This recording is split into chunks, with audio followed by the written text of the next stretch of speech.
podcast. So it's a great honor, and I'm really glad to have you on the show today. Thank you so much for having me. Yeah, you bet. So you're originally from Italy, is that correct? Yeah, my accent gives me away. I always think that I could blend in the middle of Kansas or something, just perfect mid. Somehow turns out I can't. It's um it's funny, man, Yeah. 'cause, like, when I talk, I don't hear my accent. Only when somebody record my voice and then I hear it, I'm like, whoa, that's how I sound. Oh my god, that is a heavy accent. I uh I swore up and down that I didn't have an accent. And then I went to college and I got really drunk one night and I was arguing with somebody about how I didn't have an accent, and then it just the Oklahoma twang really came out strong in that Right. particular instance for some reason. And then I finally kind of had to admit it that yeah, maybe I do have an accent. But what brought you over here to the states? When I finished high school in Italy, and I kind of could see the way my life would play out in Italy for the next long time. And it wasn't bad, but I felt like, I don't know, there was a very clear beginning and then there was a very clear sense of what I could and could not do.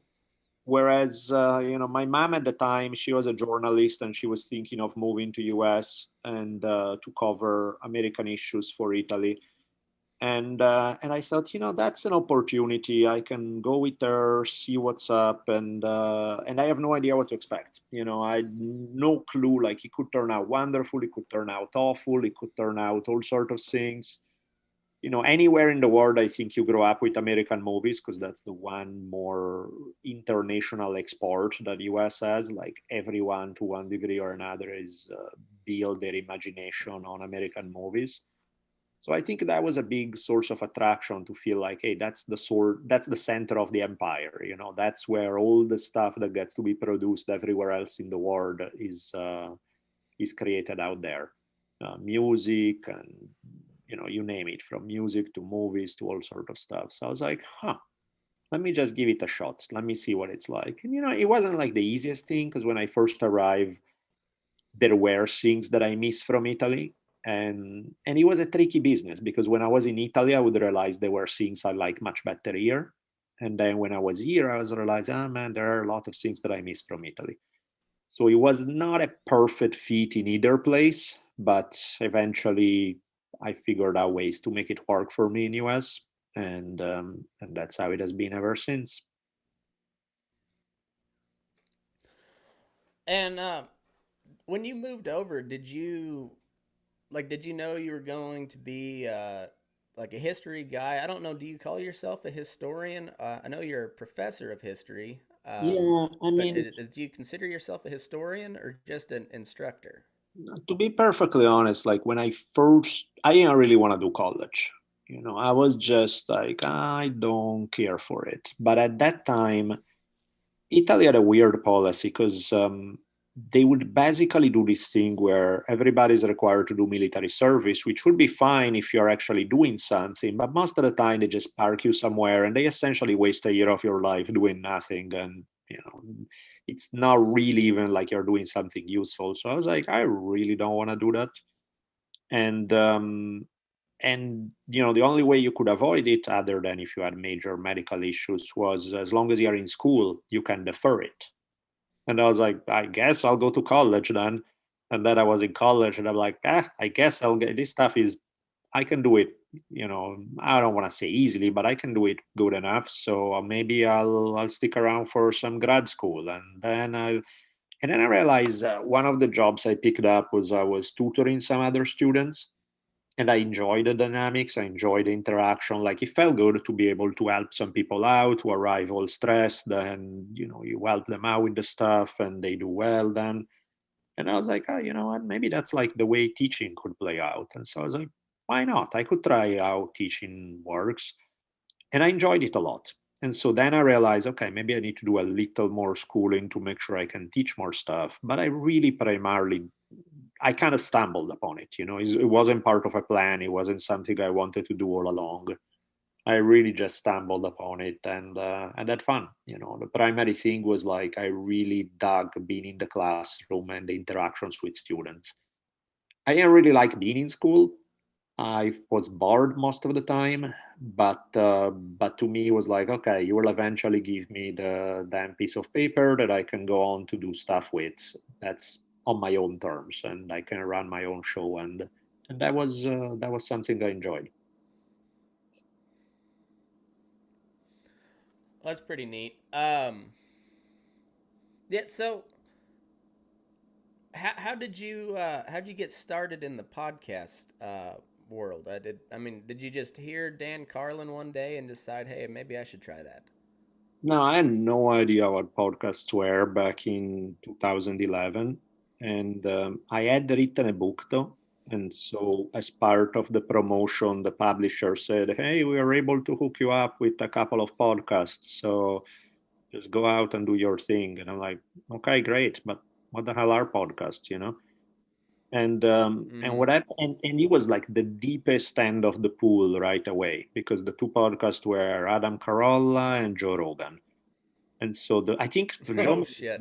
Joe may have been the very first podcast that I did. So I arrived there at the studio and Joe wasn't there yet. And there was Brian Redban. And I asked him, okay, so I kind of have a vague idea what we're doing, but what exactly is a podcast? And he's like, yeah, don't worry. It's kind of like radio, but you can cuss. I was like, great, that works. And but I didn't think anything of it because I didn't know anything about it. I didn't know, so I just did my thing. We clicked pretty well with Joe, and then I was blown away by just the size of his audience, even back then, which is a fraction of what it is today. Like I spent the next 2 days replying to people's emails and messages, and I was like, "Whoa, people listen to this stuff. That's crazy." And that's when I realized that the medium had a lot of potential, that it was a big deal, that I wasn't aware of it, but it was a big deal. And so eventually what ended up happening was from Joe, I started getting invited to be a guest on a bunch of other podcasts, and I started listening to more to get a sense of what's out there. And eventually, I mean, I was really resisting it because I was thinking, I'm busy enough as it is. I don't really want to start a podcast. But eventually I was like, you know what? That may make sense for me. It may be something else that I can, just because it's not something I grew up with, who cares? I shouldn't be so resistant to change. I should try out what that's like. And eventually, after a while, I realized, yeah, okay, it's like history for a living. My probably favorite podcast to listen to is Dan Carlin's Hardcore History. I'm already podcasting. I might as well put those things together and create a history podcast. Well, I'm glad you did. It's turned out well. The only rough part that I didn't quite count on is that the amount of preparation you got to do is just off the charts. Is nuts. Because a history Oh, podcast is it is different from, insane. yeah, it's different from standard interview. Is like, okay, you prepare a little, you have a sense who's the guest, you know what's up, that's it. With the history podcast, you basically have to become an expert on a topic, but you only have little time to do it. So you're reading like there's Mm-hmm. no tomorrow. And most of the stuff you read is not fun stuff. Most history books are not fun to read. So my job is like being I don't know, I feel like I'm panning for gold. It's like I'm going through these mountains of mud to find those little amazing nuggets that are just perfect historical tales. And then I put them together and I try to create something cool with it. But the process of getting there, it's a brutal one because you're reading, I don't know, 6, 7, 8 really boring books, usually on the same topic before you can get to work and record. Mm-hmm. I I am planning a Dan Carlin style series on the Mormons and the settle in the American West, Yep. and I thought I'd get it done in 3 or 4 months, and I'm going on a year, and I've only put out like an introductory episode so Yeah. far. and it's insane. I think I'm on like 15 books at this point, and I'm not even sure where to start yet. Yeah, it's brutal. That's the part that I had the same thing going on. Like before I started History on Fire, I was like, took me maybe about a year and a half of research before I could even get started. Because of course, you don't want to get started with one episode and then you have to spend 6 months researching the next one. So I wanted to have a good chunk of episodes ready, and to get that done, whew, that took some time. Yeah, I can imagine. Um, I've been pretty good at putting out some like kind of like short story type history episodes. One that you can research in a couple hours because there's just not much to it, but it's Or an interesting story, yeah, and those are pretty neat. But when you really want to dive into a topic, boy, clear the schedule because there's a lot of work into it. oh yeah. Um, you've done quite a few on the American West, which it's kind of wanna what I wanted to talk about. You'll focus this conversation on, but I just finished up your series on the Black Hills War, Uh-huh. and man, it's just there is so much in a very short period of time settle in the American West that happened that are just so interesting. I've not seen another historical time period quite like it. I agree. It's a time period that fascinates me. I mean, the whole thing about US history, about the frontier, it's fascinating, because you have this meeting of cultures at every which way. Because, I mean, even before there is a United States, when it's still just British colonists and a bunch of French traders and a whole bunch of different native tribes, and they all bring their ideas, their culture, their practices to the table, and they kind of meet in the middle in a place where they fight, but they trade, they build alliances, they break them. There's all that. That's super fascinating. And then when US comes in as a nation, this process of westward expansion. I mean, on one end is brutal because, of course, there's a ton of warfare and fighting and everything. But on the other hand, it's fascinating, this idea of cultures that really don't know a whole lot about one another, running into each other and how they interact with one another and how they change rather radically. Because, I mean, if you think about the entire, for example, Native American tribes on horseback, that was a relatively new thing. That did not exist until the 1700s because the horses came from, Spanish herds that they were able to get their hands on over time. But clearly, that was not a process that had been around.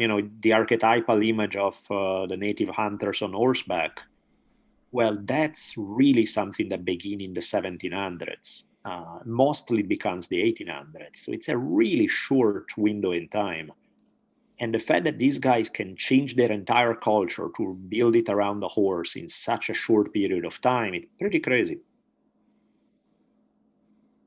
It really is, and it really like that's when you started to see like really see the warlike nature of some of these tribes, and it all had to do with just this new invention, if you will. I mean, it's not like anybody made it, but all of a sudden it's on the scene, and they figured out how to use the horse in such a way that I mean, yeah, they went from you know kind of hunter gatherers to just strictly hunters.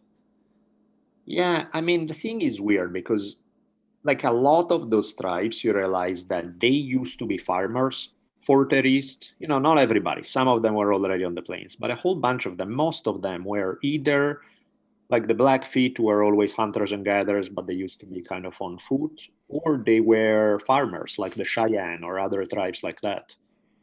And then they find, Yeah, American pressure in the east pushes a bunch of tribes out of their lands. So now these tribes are invading other tribes' lands.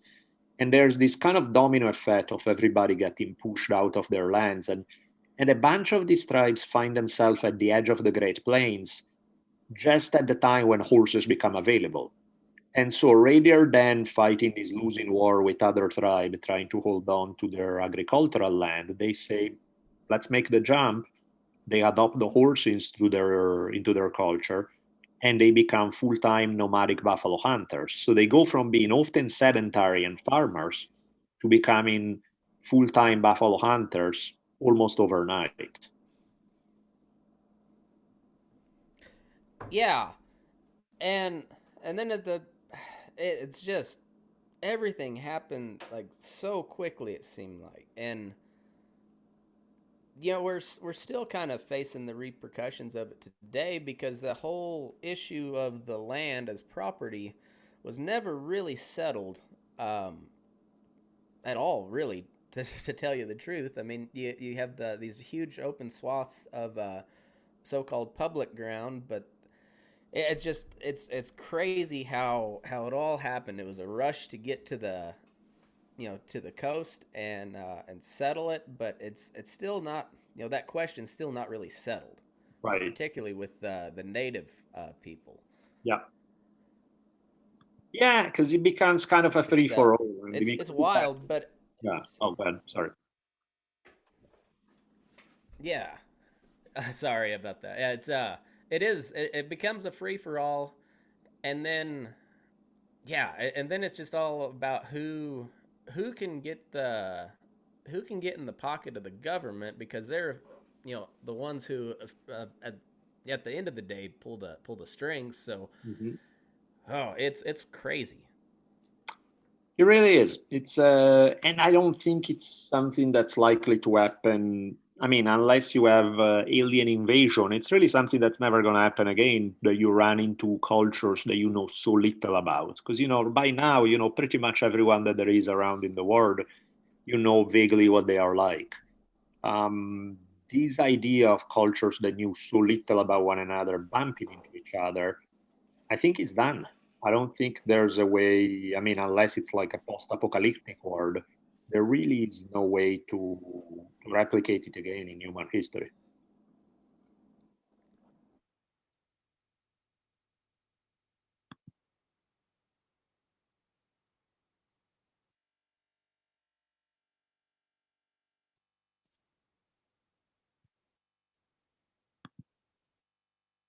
Did I lose you?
Here we go. Can you hear me?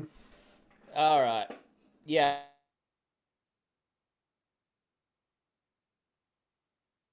Sound like you froze again.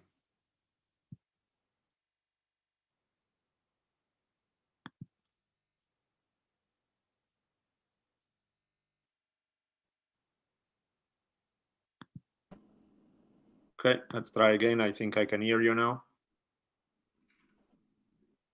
Okay. All right. I think we're back. Hopefully.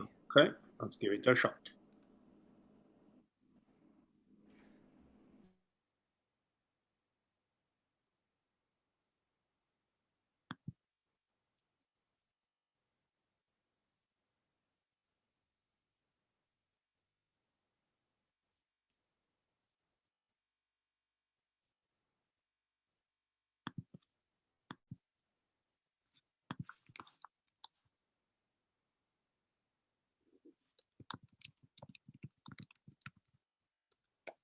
Hello, hello, hello. Let me type in the chat to see if you can hear me.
All right. Can you hear me now? I can hear you. Okay, I'm on my phone, so it should be good from here out. I apologize so much. No worries. Oh, it's frustrating, but hey, I appreciate you sticking with No me. problem. So I think we Uh, off on where were we exactly? We were on the can't remember the last thing we said. well, I don't know, and I know we're probably kind of bumping up on your time here pretty soon, so um, we'll just kind of roll with it, and then if you don't mind, maybe we can reschedule and get a get a little better when I get my internet connection issue worked out. Well, we shall do that. Okay, well, I sure appreciate it. But I'll keep you as long as I can get you. So, um, but what I was saying was like it was always who could get kind of like whether a senator or a congressman, whoever could get enough of those people in their pocket. That's who ran everything in the old west. It seemed like. Yeah, I mean, of course, the corruption was off the charts, and you see that Yeah. with the railroads, you see that with a million other things. That is like, it's the usual old game. So Mm, political corruption is you can always count on it pretty much because there's always some private company that needs to make money. There's some politician who loves to get bought, and you see that happening over and over again. Where it's like, okay, we'll make money at the expense of the public, and that's kind of the way the game works.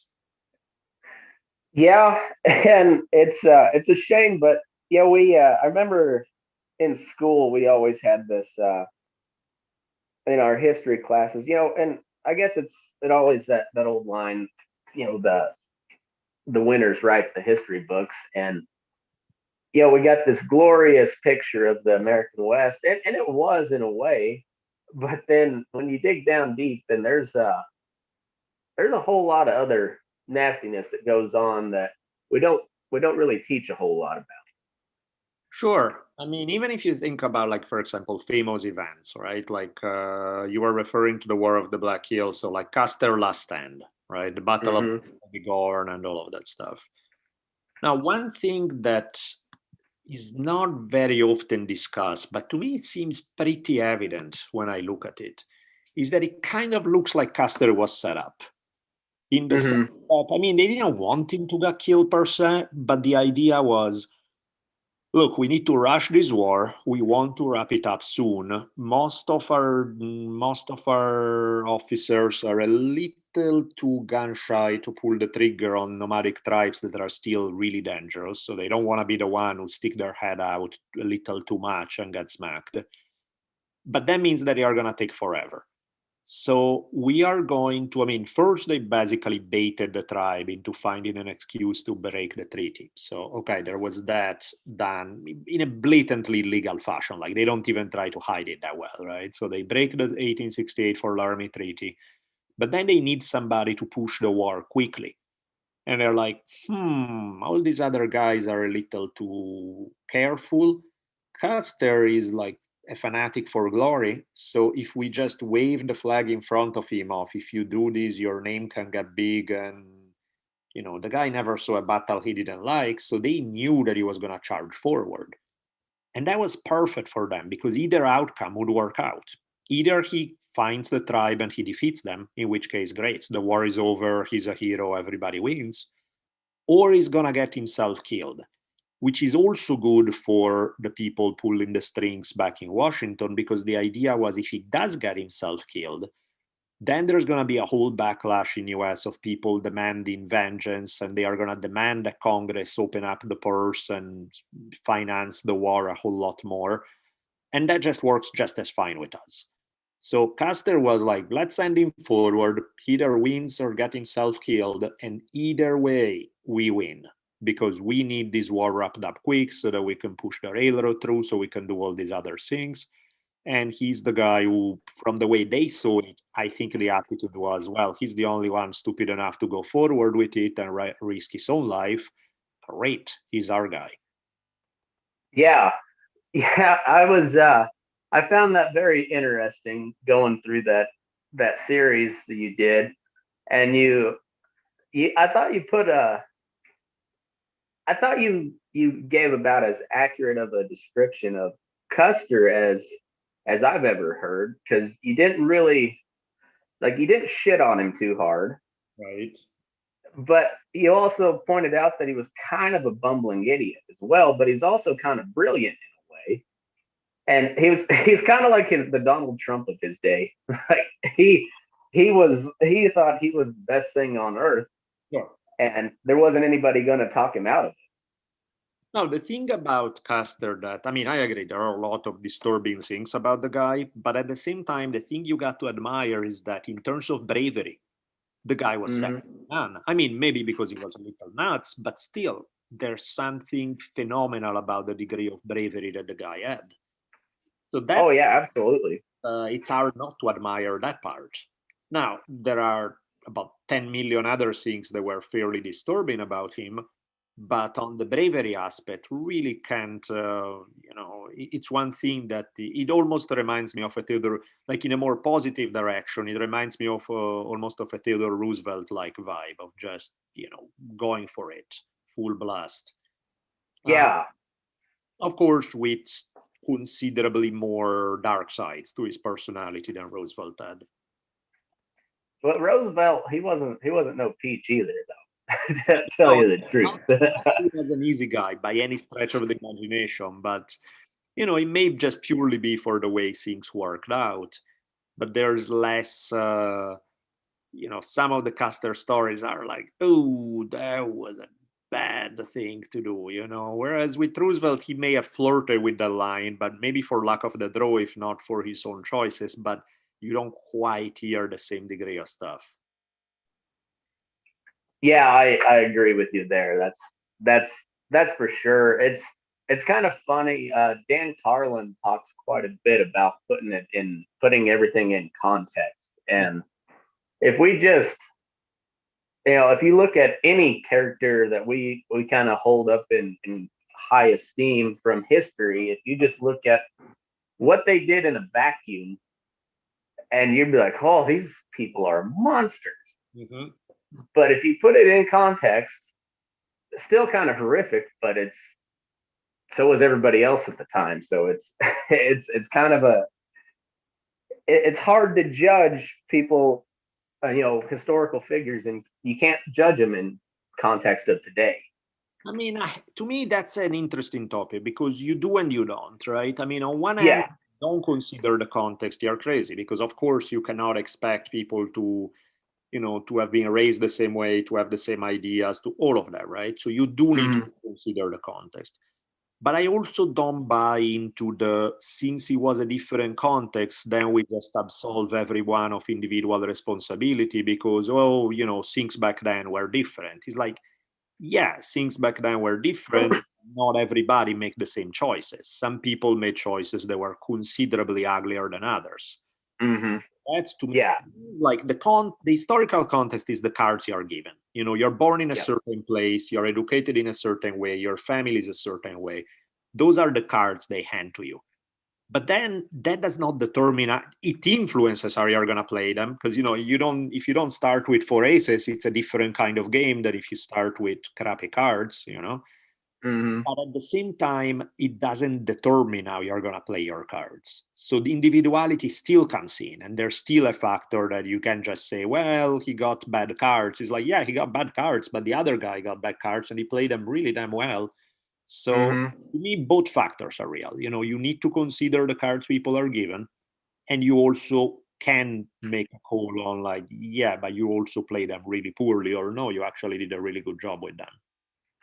Yeah, I think Jefferson's a great example of that. While he was a slave owner, probably banged a bunch of his slaves. He also set the framework in motion to absolve to abolish slavery in the U.S. And in fact, he was barred by law from actually freeing his own slaves. It was so yeah. You look at it, and obviously owning another person is is immoral, wrong in every way. But if you if that in the context of the time, he did the best he could with it. I think anyways. Yeah, no, that makes perfect sense. But it's I don't know. I think there's there's so much to the American West. It's so diverse from a geographic standpoint. Where you got the plains to the some of the tallest mountains in the world, desert to almost a rainforest in the Pacific Northwest, and then you've got just a clash of so many different cultures. It's just a fascinating story. Definitely is. Definitely is. I'm endlessly I try not to do too many episodes in a row about stuff like that, but it's a time period that I always go back to because I find it super interesting. Yeah, yeah. There's characters of all types, and it just you know there's something about the people that settled the West, or well, I guess just that settled the United States in general, or the I guess the New World. It was just there's pioneer spirits of all cultures, and they all just seem to converge on this particular landmass. Yeah, most definitely. That's what makes that history unlike any other. Absolutely, I think so, and I think it's kind of telling the type of people that even today that migrate here, like yourself. It's like you said, you saw what your future was in Italy, and it wasn't bad, but it wasn't. You Mhm. thought there was more, and I think there's just something unique about America that way. There definitely is. That's for sure. Yeah.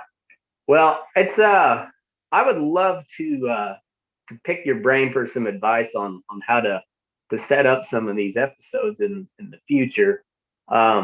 But like I said, you're we'll have to reschedule and get a full episode and hopefully do something in person at some point or another. But I would love to kick some ideas back and forth with you on just different topics. That sounds great. Let me know. Awesome.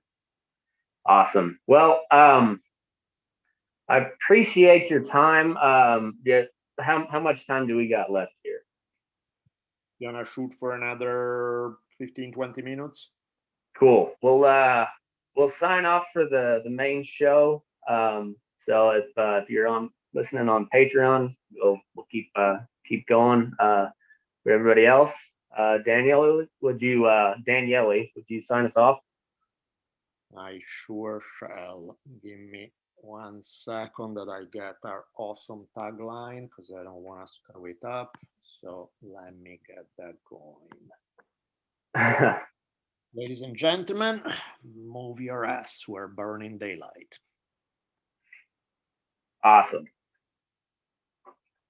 Well, for the bonus section here, I think what is your favorite historical